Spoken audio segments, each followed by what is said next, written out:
Hello friends, welcome to my channel crack civil services. Friends, कैसे हैं आप लोग?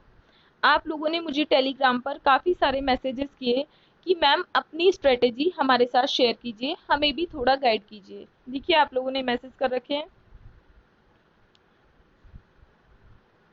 ये तो मैंने कुछ मैसेजेस उठा लिए हैं।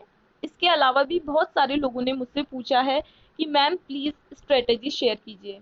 तो फ्रेंड्स, आज मैं आप लोगों के सामने अपनी स्ट्रेटेजी रख रही हूँ जेन्युइनली।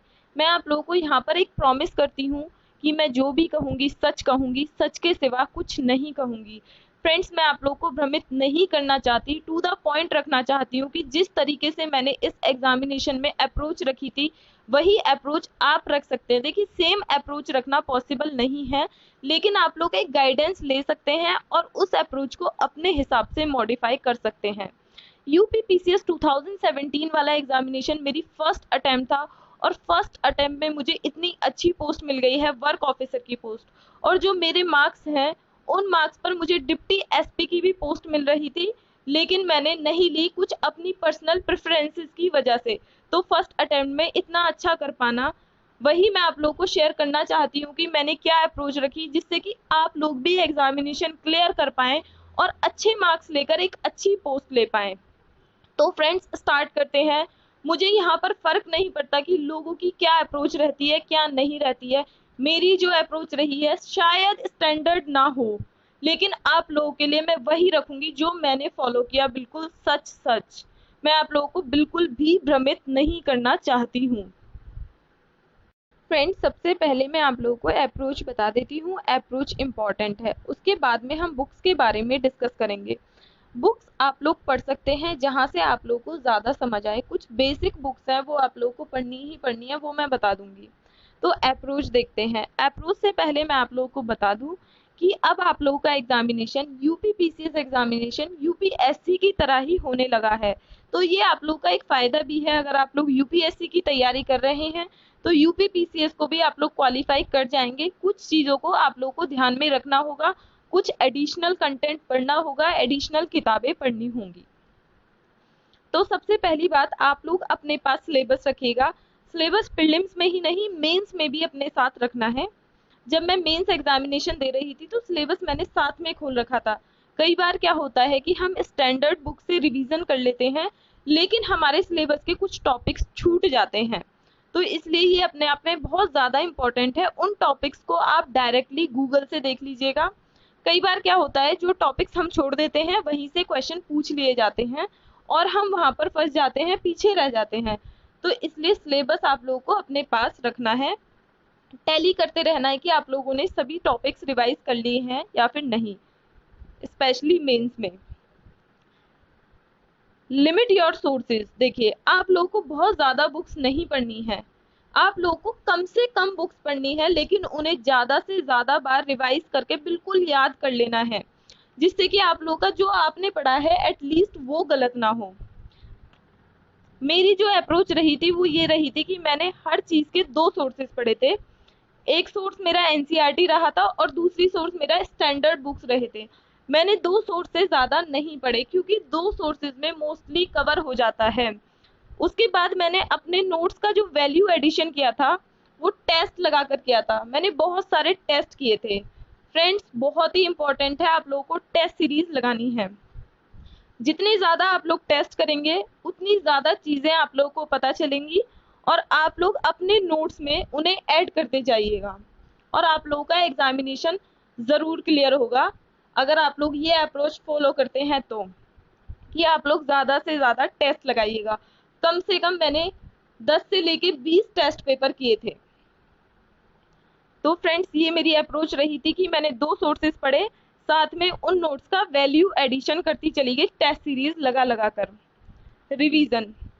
फ्रेंड्स, मैंने जो टेस्ट किए थे मैंने उन्हें करके नहीं छोड़ दिया था। जो क्वेश्चन मेरे गलत हुए थे मैंने उन्हें बहुत बार रिवाइज किया, अपनी नोटबुक में भी लिख रखे हैं, अपने नोट्स के साथ भी लिख रखे हैं। कम से कम मैंने 20 से 30 पेपर लगा लिए थे जब फाइनली एग्जामिनेशन दिया था, और उस चीज़ का मुझे बहुत ज़्यादा फायदा मिला। 6 से 7 क्वेश्चन तो डायरेक्टली वही थे जो मैं पढ़ के गई थी अपने टेस्ट पेपर्स में। तो फ्रेंड्स, वही 6 से 7 या 8 क्वेश्चंस कहीं ना कहीं डिफरेंस क्रिएट कर देते हैं। ये मेरी अप्रोच रही थी। इसके अलावा फ्रेंड्स मैं आप लोग को बुक्स वगैरह बताती हूँ, लेकिन आप लोग 2-3 चीज़ों पे ध्यान रखिएगा। जितना पढ़ें आप लोग 2 सोर्सेज ले लें, इससे ज़्यादा सोर्स आप लोग ना लें। आप लोगों का जो वैल्यू एडिशन होगा वो फाइनली टेस्ट सीरीज से होगा। आप लोग प्रीलिम्स के जो एमसीक्यूज हैं, टेस्ट सीरीज है, वो लगा के रखें और 20 से 30 टेस्ट करें कम से कम। और जो आप लोग के क्वेश्चन गलत होते हैं उन्हें रिवाइज करें, सिलेबस को रिवाइज करते रहें। आप लोग का प्रीलिम्स जरूर क्लियर हो जाएगा। देखिए फ्रेंड्स, जो हमारे कुछ क्वेश्चंस हैं वो प्रीवियस ईयर से भी पूछे जाते हैं, तो मेरी माने आप 20 से 30 जो टेस्ट लगा रहे हैं उनमें से कम 10 से 15 प्रीवियस ईयर टेस्ट जरूर लगाएं। वहां से आप लोगों को फायदा होने वाला है और आप लोगों को पता भी चलेगा कि यूपीपीसीएस किस तरीके के क्वेश्चन पूछता है पर्टिकुलर टॉपिक से, और उन्हें रिवाइज करते रहिएगा। तो फ्रेंड्स अब हम बुक्स डिस्कस कर लेते हैं, सोर्सेज डिस्कस कर लेते हैं कि कौन से सब्जेक्ट्स मैंने कहाँ से कवर करे। ये मैं एकदम जेन्युइनली बताऊंगी, मुझे फर्क नहीं पड़ता है स्टैंडर्ड बुक्स क्या क्या हैं क्या क्या नहीं है, जो मैंने फॉलो किया वो मैं बताऊंगी। फ्रेंड्स सबसे पहले मैंने सारी एनसीईआरटीज पढ़ी। एनसीईआरटी से क्या हुआ, जो मेरा बेसिक्स है, फाउंडेशन है, वो एकदम स्ट्रांग हो गया। उसके बाद मैंने स्टैंडर्ड बुक्स पढ़ी तो वो मुझे बहुत अच्छे से समझ आई, और एनसीईआरटीज को पढ़ना मुझे बहुत ही इंटरेस्टिंग लगता है। इसीलिए मैं आप लोगों के लिए 11th क्लास की इकोनॉमिक्स की एनसीईआरटी का कोर्स लेकर आई हूँ कि मेरा खुद का भी रिवीजन हो जाता है, उन्हें पढ़ना मुझे बहुत अच्छा लगता है और आप लोगों के जो बेसिक्स हैं वो भी क्लियर हो जाएं। तो फ्रेंड्स हिस्ट्री की बात करते हैं। हिस्ट्री में एंशिएंट की बात करते हैं। एंशिएंट में मैंने सबसे पहले 11th क्लास की एनसीईआरटी पढ़ी थी और उसके अलावा मैंने कोचिंग के नोट्स लिए थे। देखिए एंशिएंट में बहुत सारे लोग कहते हैं कि नितिन सिंघानिया पढ़नी चाहिए, ये बुक पढ़नी चाहिए, वो बुक पढ़नी चाहिए। आप लोग पढ़ सकते हैं, स्पेक्ट्रम भी पढ़ सकते हैं, लेकिन कोचिंग के नोट्स में क्या होता है कि हिस्ट्री और कल्चर दोनों एक साथ ही दे दिए होते हैं। Historical aspects and cultural aspects एक साथ कराए जाते हैं। बाकी सारी चीजें, बाकी बुक्स बहुत मोटी मोटी होती हैं। कोचिंग के नोट्स बहुत ही छोटे थे, पतले थे, सिंपल थे और अंडरस्टैंडिंग थे। तो आप लोग उस हिसाब से किसी भी कोचिंग के नोट्स ले सकते हैं एंशिएंट के लिए। देख कर ले लीजिएगा जो आप लोगों को बेस्ट लगे। मैं यहाँ पर नाम वगैरह नहीं बता रही हूँ क्योंकि ये पर्सन टू पर्सन वेरी कर जाता है। अब हम मिडीवियल हिस्ट्री की बात करते हैं। मिडीवियल हिस्ट्री मैंने सबसे पहले एनसीईआरटी पढ़ी 7th क्लास की। इसमें काफ़ी कुछ चीज़ें कवर कर रखी हैं, काफ़ी इंपॉर्टेंट है, मेंस में आंसर राइटिंग के लिए बहुत ज़्यादा इंपॉर्टेंट है, प्रीलिम्स में भी। तो एनसीईआरटी में काफ़ी चीज़ें कवर कर रखी हैं। उसके बाद हमारी कुछ चीज़ें रह जाती हैं। तो यूट्यूब से मैंने पढ़ा था, एक चैनल पर पूरा मिडीवियल इंडिया का कोर्स बना रखा था, तो मैंने उस कोर्स से अपने नोट्स बना लिए और वो नोट्स मेरे 5 से 6 पेजेस के हैं।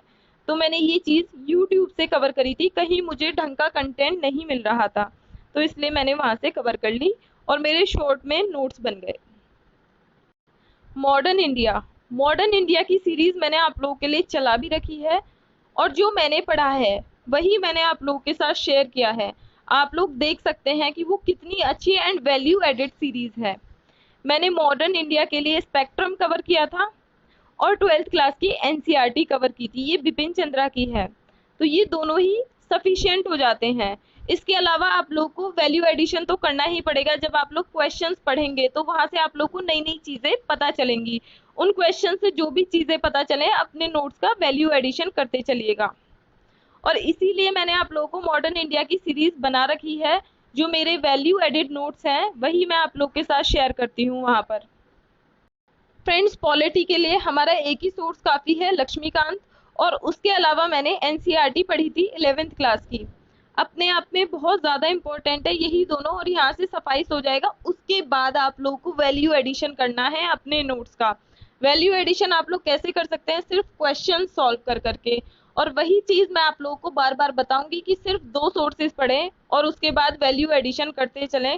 क्वेश्चंस कर करके आप लोगों को 4 चीज़ें नई पता चलेंगी, वही अपने नोट्स में इनकॉर्पोरेट करते चलें, बहुत ही ज़रूरी है। और उसके अलावा रिवीजन, ये 2 चीज़ें की हैं, रिवीजन वैल्यू एडिशन, मतलब टेस्ट सीरीज एंड रिवीजन करते रहिए, सिलेक्शन पक्का होगा। एनवायरमेंट, एनवायरमेंट के लिए मैंने शंकर आईएएस पढ़ी। मैंने शंकर आईएएस पूरी नहीं पढ़ी, मैं आप लोगों को बता देती हूँ। मैंने सिलेबस के हिसाब से पढ़ी। प्लीज आप लोग सिलेबस खोल के रखिएगा, जो जो टॉपिक्स आप लोगों के सिलेबस में है वही उठा के आप लोग बुक से पढ़ लीजिएगा, वरना ये बहुत मोटी बुक है, बहुत डिफिकल्ट हो जाएगा। अगर आप लोग पढ़ना चाहें तो पूरी भी पढ़ सकते हैं, लेकिन मैंने इसे सिलेबस के अकॉर्डिंग ही पढ़ा था। और उसके अलावा जो हमारी बायोलॉजी की एनसीईआरटी है उसके लास्ट 4 चैप्टर्स पढ़ लीजिएगा। जो मेरी प्रिपरेशन है वो थोड़ा यूपीएससी ओरिएंटेड भी रही थी और यूपी पीसीएस ओरिएंटेड भी रही थी, तो दोनों ही। लेकिन आज के टाइम में बहुत ही सिंपल हो गया है, क्योंकि यूपी पीसीएस भी अब यूपीएससी की लाइंस पर ही क्वेश्चन पूछ रहा है। मैंने 2018 का जो मेंस लिखा है उसमें क्लियरली क्वेश्चंस यूपीएससी की लाइंस पर पूछे गए थे। तो मैं वही स्ट्रेटेजी शेयर कर रही हूँ जो आप लोग को वाकई ही हेल्प करने वाली है आज के टाइम में, आज के लिए यूपी पीसीएस क्लियर करने के लिए। ज्योग्राफी में फ्रेंड्स मेरा एक ही सोर्स रहा था, मैंने सभी एनसीईआरटीज पढ़ी थी 6 से लेकर 12 तक। उसके अलावा मैंने कोई बुक नहीं पढ़ी है, सभी एनसीईआरटी 6 से लेकर 12 तक। फ्रेंड्स इनमें बहुत ज़्यादा सफिशिएंट कंटेंट दे रखा है। उसके अलावा आप लोग मैपिंग के लिए कुछ हैंडआउट्स ले सकते हैं, किसी भी कोचिंग का मटेरियल ले सकते हैं 3 से 4 पेज का, उससे आप लोग मैपिंग कर लीजिए। और आप लोग क्या करिए, साथ के साथ जो भी टॉपिक पढ़ा है, जैसे कि आपने गंगा रिवर पढ़ी, गंगा रिवर सिस्टम पढ़ा, तो उसे मैप पे बना लीजिए, तो वो एनसीईआरटी से ही आप लोगों का सफिशिएंट हो जाएगा। लेकिन मैप के लिए आप लोग अलग से भी ले सकते हैं। ज्योग्राफी में मैंने सभी एनसीईआरटीज पढ़ी 6 से लेकर 12 तक की, और जो मस्ट हैं वो मैं आप लोगों को बता देती हूँ। 4 बुक्स बहुत ज़्यादा ज़रूरी हैं, 2 11th क्लास की एनसीईआरटीज हैं और 2 12th क्लास की एनसीईआरटीज हैं। ये अपने आप में बहुत ज़्यादा ज़रूरी हैं। देखिए सबसे बड़ी बात है, एनसीईआरटीज में सभी कुछ दे रखा है, इंडस्ट्रियल रीजन्स दे रखे हैं, वहां से प्रीलिम्स में भी क्वेश्चन पूछे जाते हैं, मेंस में भी क्वेश्चन पूछे जाते हैं, 1 नाइलर भी पूछे जाते हैं। हम साइंस एंड टेक्नोलॉजी के बारे में बात कर लेते हैं। 2018 तक यूपी पीसीएस में जो साइंस पूछी गई थी वो कवर हो जाती थी एनसीईआरटी से। 6 से लेकर 10 तक की अगर आप लोगों ने एनसीईआरटी कर ली हैं तो आप लोग साइंस कवर कर लेंगे पीसीएस वाली। उसके अलावा फ्रेंड्स मैंने 300 से 400 क्वेश्चंस लगाए थे साइंस एंड टेक्नोलॉजी के और एनसीईआरटी कवर कर ली थी, तो मेरा हो गया था। लेकिन अब पैटर्न चेंज हो गया है, अब पैटर्न यूपीएससी के तर्ज पर हो गया है, तो हमें अपने नोट्स में भी कुछ ना कुछ वैल्यू एडिशन करना पड़ेगा, कुछ ना कुछ बढ़ावा देना पड़ेगा। तो मैंने उसके बाद बाजीराम के नोट्स लिए थे साइंस एंड टेक्नोलॉजी के। और करंट अफेयर्स से काफ़ी सारी चीज़ें पूछी जाती हैं साइंस एंड टेक्नोलॉजी में, जैसे कि हमारे बहुत सारे मिशंस चल रहे होते हैं स्पेस में, बहुत सारे एक्सपेरिमेंट्स चल रहे होते हैं, नोबेल प्राइजेस होते हैं, तो ये सारी चीज़ें करंट अफेयर्स से पूछी जाती हैं और इनके बैकग्राउंड के बारे में भी पूछ लिया जाता है। जैसे कि हमारे ब्लैक होल के बारे में कई बार आ जाता है, क्योंकि ब्लैक होल पे रिसर्च होती ही रहती है। ग्रेविटेशनल वेव्स के बारे में पूछा जाता है, जो हमारी ऑब्जर्वेटरीज लगती हैं जैसे कि लीगो, तो इन सब के बारे में पूछ लिया जाता है। ये सारी चीज़ें करंट अफेयर से कवर की जाती हैं। तो आप लोग आज के सिनेरियो में बाजीराम के नोट्स पढ़ लीजिएगा, 6 से लेकर 10 की सभी एनसीईआरटीज पढ़ लीजिएगा। और जो आप लोग को क्वेश्चंस की अप्रोच रखनी है तो आप लोग कम से कम 300 से 400 क्वेश्चन लगाइए साइंस एंड टेक्नोलॉजी के, काफ़ी सारी चीज़ें कवर हो जाएंगी। करंट अफेयर्स को हम अलग से डिस्कस करेंगे कि मैंने कैसे कवर किए थे।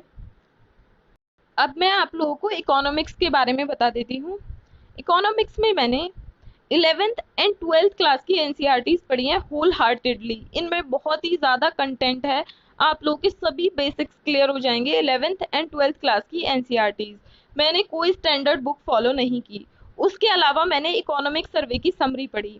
इकोनॉमिक सर्वे की समरी विजन से पढ़ सकते हैं आप लोग, विजन की काफ़ी अच्छी होती है। उसके अलावा मैंने क्या किया, जो हमारा इकोनॉमिक सर्वे होता है उसकी चैप्टर वाइज समरी आती है। इकोनॉमिक सर्वे में ही चैप्टर से पहले उसकी समरी दी हुई होती है, तो वो समरी आप लोग पढ़ लीजिएगा, वो बहुत इंपॉर्टेंट रहती है। अगर आप लोग उस समरी को अच्छे से पढ़ रहे हैं तो आप लोगों को किसी भी बुक को पढ़ने की ज़रूरत नहीं पड़ेगी।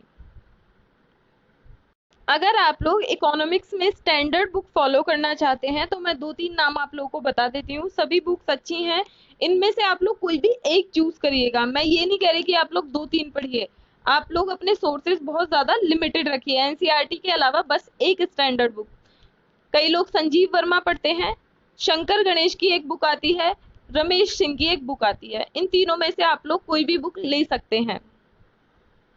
अब हम बात करते हैं करंट अफेयर्स की। यहाँ पर आप लोगों को दो तरीके की नॉलेज गेन करनी है।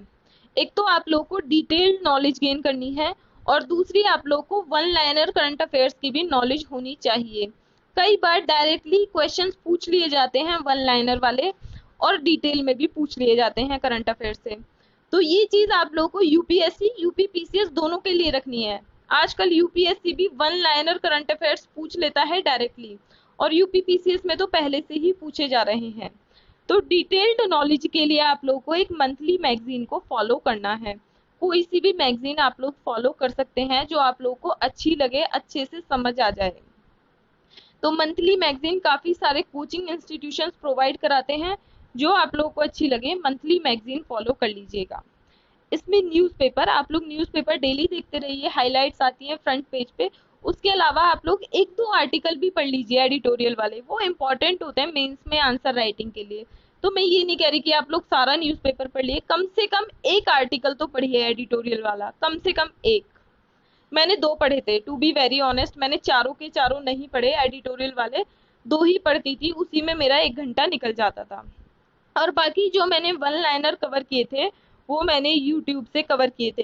काफ़ी सारे YouTube channel one liner current affairs provide कराते हैं, तो मैंने एक यूट्यूब चैनल को फॉलो किया। मैं अलग अलग चैनल से देखती रहती थी और जो अच्छे वन लाइनर करंट अफेयर्स दे देते हैं मैं वहीं से कवर कर लेती थी मंथ वाइज। तो मेरी फाइनली कॉम्प्रिहेंसिव अप्रोच क्या रही थी, रिवीजन। देखिए मैंने 2 सोर्सेज पढ़े, उससे ज़्यादा मैंने नहीं पढ़ा, 2 सोर्सेज से ज़्यादा, लेकिन मैंने उन्हें इतना रिवाइज कर लिया कि मैंने उन्हें बहुत ज़्यादा पक्का कर लिया कि अगर इन टॉपिक से क्वेश्चन पूछे जाते हैं, इन सोर्सेज से कोई भी क्वेश्चन पूछा जाएगा तो मेरा गलत नहीं होना चाहिए। दूसरी चीज़ है करंट अफेयर्स। मैं डेली 2 घंटे करंट अफेयर्स पढ़ती थी। करंट अफेयर्स में क्या है कि कोई भी चीज़, कई बार क्या होता था मैं मंथली मैगजीन पढ़ लेती थी इन 2 घंटे में, कई बार वन लाइनर पढ़ लेती थी और न्यूज़पेपर तो डेली चलता ही था। तो मेरी जो अप्रोच है करंट अफेयर्स के लिए, मैंने टाइम फिक्स कर रखा था कि 2 घंटे पढ़ना है और उसमें मैं कुछ भी पढ़ लेती थी, या तो मंथली मैगजीन या फिर वन लाइनर का रिवीजन। तो यही चलता था। टेस्ट सीरीज मैंने कम से कम 20 से 30 क्वेश्चन पेपर अटेम्प्ट किए थे एग्जामिनेशन में जाने से पहले। मतलब आप समझ रहे हैं, कम से कम 2 से 3 हज़ार क्वेश्चंस मैं घर से करके गई थी, तभी मैं एग्जामिनेशन में अपीयर हुई थी। और फाइनली मेंस की तरफ भी मेरा थोड़ा सा फोकस रहा था। मैंने ज़्यादा फोकस नहीं किया था स्टार्टिंग में, पहले मैंने सिलेबस कवर किया, फिर उसके बाद मैंने क्या किया, वन आंसर मैं डेली लिखती रही। जो मैंने न्यूज़पेपर में पढ़ा, करंट अफेयर में पढ़ा, कहीं भी पढ़ा, उस चीज़ के रिगार्डिंग मैं एक आंसर डेली लिखती थी। इसमें ज़्यादा टाइम नहीं लगता है, मैं सोने से पहले 10 मिनट लिख लिया करती थी। 10 मिनट ही दिए हैं मैंने इस चीज़ को। उससे क्या हुआ कि जब मैंने एग्जामिनेशन में अपीयर किया तो मेरे को एक राइटिंग हैबिट पड़ी हुई थी और एक स्ट्रक्चर्ड वे में लिखने का तरीका आ गया था। इंट्रोडक्शन, फिर मेन बॉडी और कंक्लूजन, ये वाला मेथड मैं डेली फॉलो कर रही थी, एक आंसर डेली लिखकर। तो वो उसका मैं हैबिचुअल हो गई थी। तो फ्रेंड्स यही मेरी अप्रोच रही थी। मैंने बहुत ज़्यादा चीज़ें नहीं पढ़ी हैं, जो चीज़ें पढ़ी हैं लिमिटेड पढ़ी हैं, लेकिन उन्हें बहुत अच्छे तरीके से पढ़ा है और बहुत ज़्यादा क्वेश्चंस के थ्रू अपने नोट्स का वैल्यू एडिशन किया है। क्वेश्चन से मुझे नई नई चीज़ें पता चलती गई और वो मैंने अपने नोट्स में लिखती चली गई। तो फ्रेंड्स यही अप्रोच मेरी रही और आगे भी मैं सभी को सजेस्ट करूंगी कि आप लोग इसी अप्रोच को फॉलो करते हुए अपने हिसाब से मॉडिफाई कर लीजिएगा। आप लोगों का सिलेक्शन भी पक्का होगा। All the very best. और ये मेरे ऑनेस्ट रिव्यू हैं, मैंने आप लोगों को कुछ चीज़ें बढ़ा चढ़ाकर नहीं बताई हैं कि मेरा सिलेक्शन हो गया और मैं आप लोगों को बहुत सारी चीज़ें बता दूं कि आप ये भी पढ़ लो वो भी पढ़ लो, बढ़ा चढ़ाकर चीज़ें बता दूं और आप लोग कुछ ना कर पाओ, वो बिल्कुल ही गलत होगा एक एडुकेटर के पॉइंट ऑफ व्यू से। अगर आप लोगों को वीडियो थोड़ी सी भी अच्छी लगी है तो लाइक ज़रूर कीजिएगा, चैनल पर नए हैं तो सब्सक्राइब कर लीजिएगा। इसी तरीके से आप लोगों को एक ट्रू गाइडेंस मैं प्रोवाइड कराती रहूंगी और एक वैल्यू एडिड कंटेंट जो मैं आप लोगों को देती आ रही हूँ देती रहूंगी। Thank you so much friends. Video अच्छी लगी है तो कमेंट सेक्शन में बताइएगा ज़रूर। कोई डाउट्स हैं तो कमेंट करके पूछ लीजिएगा। और अगर आप लोग नए हैं मेरे चैनल पर, नहीं जानते हैं, नीचे मैंने डिस्क्रिप्शन बॉक्स में एक टेलीग्राम लिंक भी दे रखा है, वहां पर आप लोग पीडीएफ चाहिए आप लोग को इन सभी कंटेंट की तो मिल जाएगी। टेलीग्राम लिंक को ज़रूर ज्वाइन कर लीजिएगा। Thank you so much.